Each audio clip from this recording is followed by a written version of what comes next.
Hey everyone, welcome back to the Daily Senior Safety Advice Podcast. This, of course, is the show that is dedicated to helping older adults live safely, confidently, and independently at home. I'm your host, Esther Kane. I'm a retired occupational therapist, certified aging in place specialist, and a dementia care specialist. And if you haven't yet already, I'd love for you to visit us at seniorsafetyadvice.com. Of course, subscribe to this podcast or the YouTube channel if you're listening to this on YouTube. And please, of course, share this with someone who could use it. Now, today we're going to be talking about electrolytes. Now, you might be thinking, well, Esther, isn't that kind of like a sports drink thing, And I get it. Yeah, it is. But here's the truth. Electrolytes are absolutely critical for older adults. And when they get out of balance, it can lead to falls, confusion, muscle cramps, and even dangerous medical emergencies. So let's dig into this together because honestly, this is one of those topics that really could genuinely make a difference in your safety and your quality of life this summer, because the importance of electrolytes is really mostly during the heat if you become dehydrated. Now, I got an interesting comment this morning, or was it yesterday? I forget. Anyway, I got an interesting comment on a video that we did about electrolytes, and the person said that electrolytes contain sugar and you should stay away from that. But the truth is, not all electrolytes contain sugar. So when you purchase a product that is an electrolyte drink, look at the sugar content. Some of them, yes, are very high, but there are some that have no sugar. So take a look at them. Look at Amazon, look at your grocery store, wherever it is that you're going to purchase these drinks, and look for no or very low sugar electrolytes. So it's not all of them that have sugar, but you do want to watch out for the ones that do. All right. So let's start at the very beginning here because I want to make sure we're all on the same page here with this topic. Electrolytes are minerals in your body. Things like sodium, potassium, magnesium, and calcium, they all carry tiny electrical charges that help your body do just about everything. Keeps your heart beating, helps your muscles to move, keeps your brain thinking clearly. So without a proper balance of electrolytes, your body simply cannot function the way it's supposed to. So think of it like the battery in your car. You can have a full tank of gas, but if the battery is dead, you're not going anywhere. Electrolytes are kind of like that battery. Water is important, absolutely, but water alone doesn't carry the charge that your body needs that you get from electrolytes. So here's something I want you to hear, because our bodies change as we get older. They become less efficient at managing these mineral levels. Our kidneys don't work quite as hard as they used to. Our sense of thirst gets less reliable.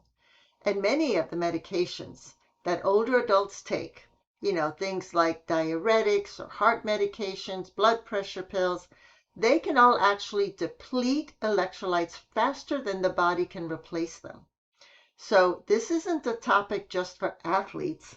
It's a safety topic, honestly, for everyone, for you and for the people you love. I knew someone when she was in her 50s, and she would have fainting episodes because of the electrolyte imbalance in her body. All right, so she had to take extra caution to make sure to have the proper electrolyte drinks daily. Anyway, let's take a moment and talk about what low electrolytes can actually look like, because a lot of people really do miss the signs, Okay, maybe you felt a little dizzy when you stand up, or your legs have been cramping at night, or you've been feeling, unusually tired, like a heavy kind of tired that sleep doesn't fix. Those can all be signs that your electrolytes are out of balance. So what worries me the most as an OT is the confusion, because when sodium levels drop, a condition called hyponatremia can occur. People can feel disoriented, foggy, even appear to have dementia-like symptoms. I mean, I've seen this in my own patients. Families bring in a loved one who seems to have suddenly changed overnight, confused, unsteady, not quite themselves. And it turned out to actually be a sodium imbalance. Once it was addressed, the person came right back. Now, I want to be very clear here.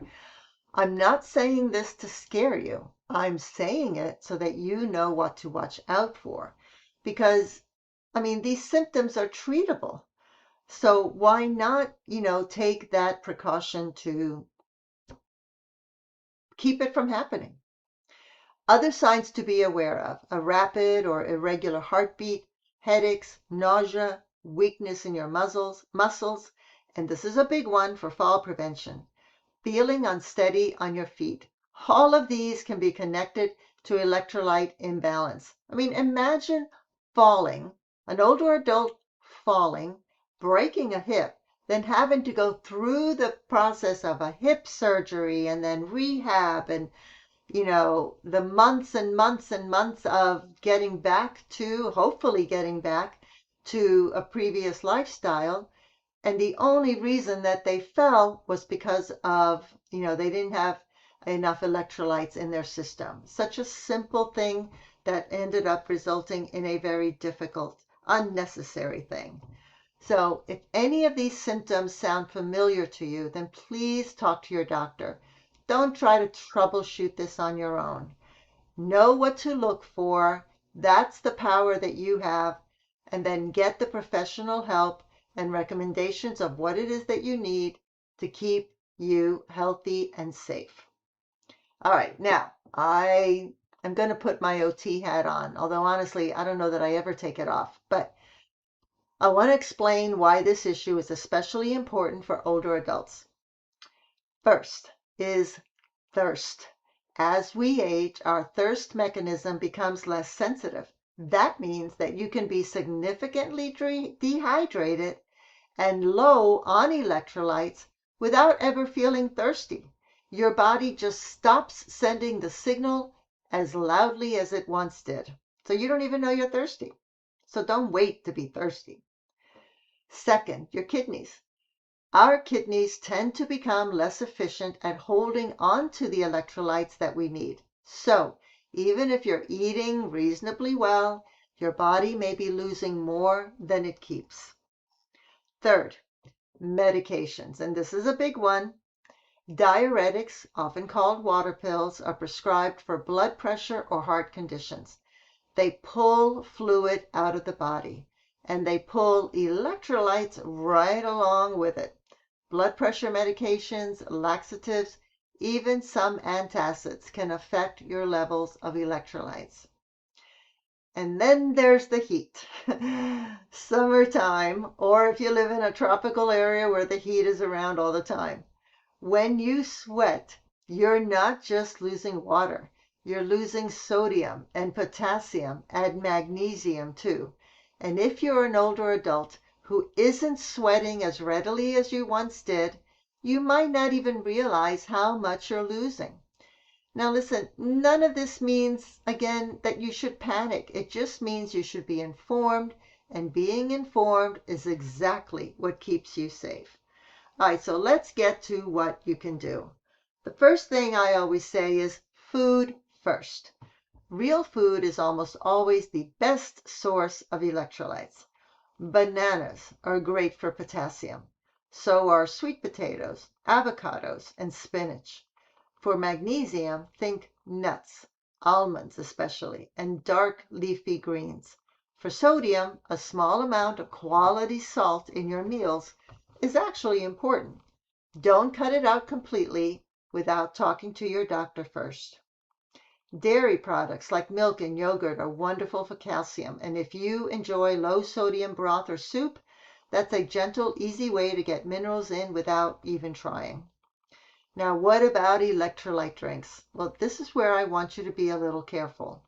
Some commercial sports drinks, as I've said before, are loaded with sugar and artificial ingredients that aren't ideal for older adults.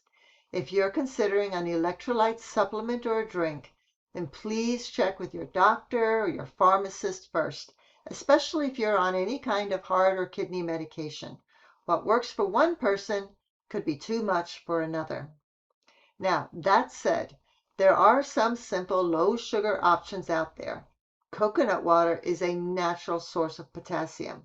You can also add a small pinch of sea salt and a splash of orange juice to your water for a homemade version. Again, check with your healthcare provider to make sure that that cocktail is right for you.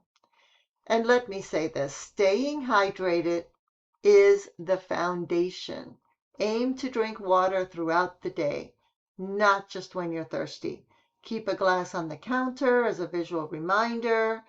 Have water with every meal. Little habits like that add up a very big way. All right, so now for the family caregivers who are listening right now, the sons, daughters, spouses, anyone, grandchildren, whoever. Electrolyte imbalance in older adults can be sneaky. It can look like a very bad day. It can look like stubbornness. It can look like memory problems or a sudden change in personality. And caregivers often don't know how to connect those dots. So let's take a moment to talk about what you can do. Watch how your loved one is eating and drinking. Are they skipping meals? Are they drinking very little? Are they on new medications? Have they been outside in the heat? These can all be clues. If you notice sudden confusion or dizziness or weakness or unusual irritability, please don't dismiss it. Call the doctor. Mention that you're wondering about electrolyte levels. Ask for a simple blood test. It's a quick, easy check that can reveal a lot. And I want to remind you of something. You are not expected to figure all of this out on your own. Being a caregiver doesn't mean that you're a physician. Asking questions, advocating for your loved one, and reaching out for help, that's not weakness. That is caring, that is being smart, that is love in action. If you feel overwhelmed in the caregiver role, which most family caregivers do, then please visit our website at seniorsafetyadvice.com. We have tons of resources there for you, not just for the person that you're caring for, but for you too. All right. I want to end today's episode with something really simple. You don't have to overhaul your entire diet or run out and buy a bunch of supplements. You just need to be a little more aware. Pay attention to how you feel. Eat a variety of foods. Drink water consistently throughout the day. And talk to your doctor about whether your medications might be affecting your mineral levels. Most doctors don't talk about that unless you ask them. At least that's been my experience. Small, steady steps. That's what keeps you well. That's what keeps you safe. And you are absolutely capable of taking those steps. All right, I want to thank you again so much for spending this time with me today. It really does mean the world to both Robin and I that you're here, that you're listening, and hopefully you've subscribed. If you'd like more tips, resources, and support, head on over to seniorsafetyadvice.com. And of course, if you're looking for senior care services, aging in place services, specialists in your area, check out aginginplacedirectory.com. Don't forget, of course, if you haven't yet, to subscribe to this podcast or the YouTube channel, whatever it is that you're listening to this on. And of course, every like, every review, every subscription helps us to promote the podcast to others who can use it. All right, I'm Esther Kane. Take good care of yourself, and I'll talk with you very soon.